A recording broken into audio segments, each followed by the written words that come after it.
Das heißt, wenn die Kinder zu wenig Geld haben zur Heirat, sollte man sie finanziell unterstützen. Und nicht, und jetzt kommt das nächste Problem,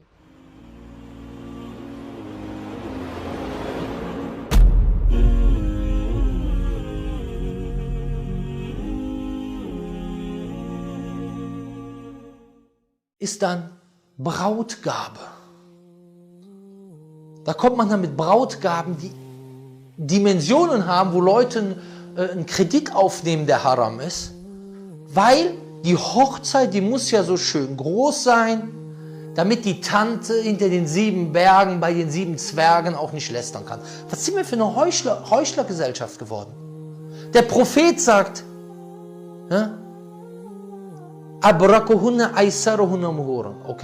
er sagt, die Ehe mit dem meisten Segen ist die mit dem leichtesten Mahar.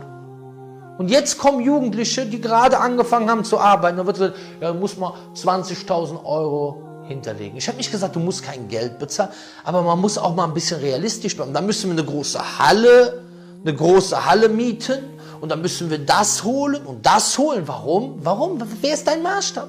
Dein Maßstab ist wie die Tante hinter den 7 Bergen bei den 7 Zwergen. Weil die könnte ja sagen, hast du gesehen, das Essen hat gar nicht geschmeckt und die Halle war billig und da waren ja viel zu wenig Leute.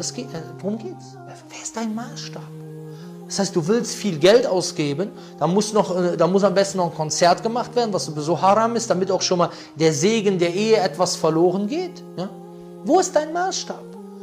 Und wie viele werden dadurch erstmal vor der Heirat gehindert? Ja, weil die sagen sich, das Geld kann ich gar nicht aufbringen. Ich habe nicht das Geld, um hier 20.000 Euro für eine Hochzeit zu bezahlen.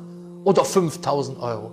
Eine Ehe kann ganz einfach gemacht werden. Man mietet einen Raum in der Moschee, das kostet meistens 200, 300 Euro. Man holt etwas zu essen für ein paar Leute, die kommen. Sagen wir, das kostet auch 200, 300 Euro.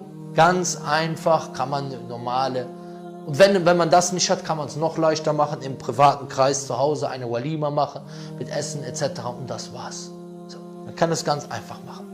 Aber eine Halle mieten und ein Konzert holen und das machen und hier noch was und da noch was, Hauptsache, aber warum? Weshalb? Hast du gedacht, die Ehe kriegt dadurch mehr Baraka?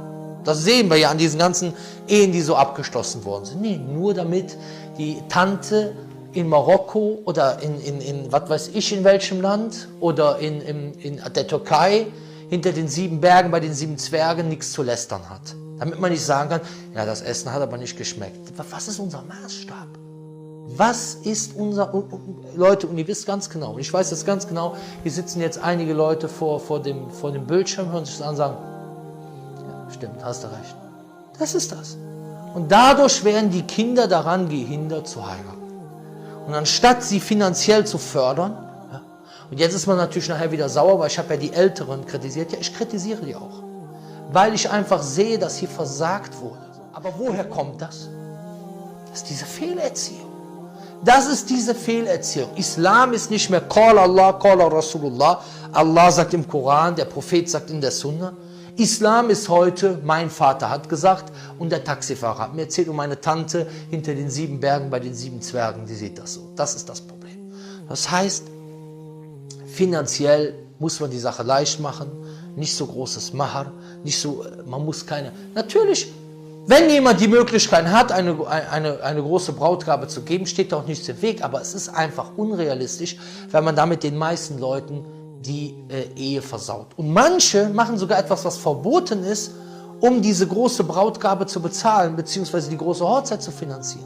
Das muss man sich mal vorstellen. Das heißt, die Ehe, die eigentlich ein Bund sein soll, um Allah näher zu kommen, um etwas Gutes zu tun, die wird schon von vornherein mit etwas vermischt, was vollkommen verboten ist. Das ist ein Witz, ist das.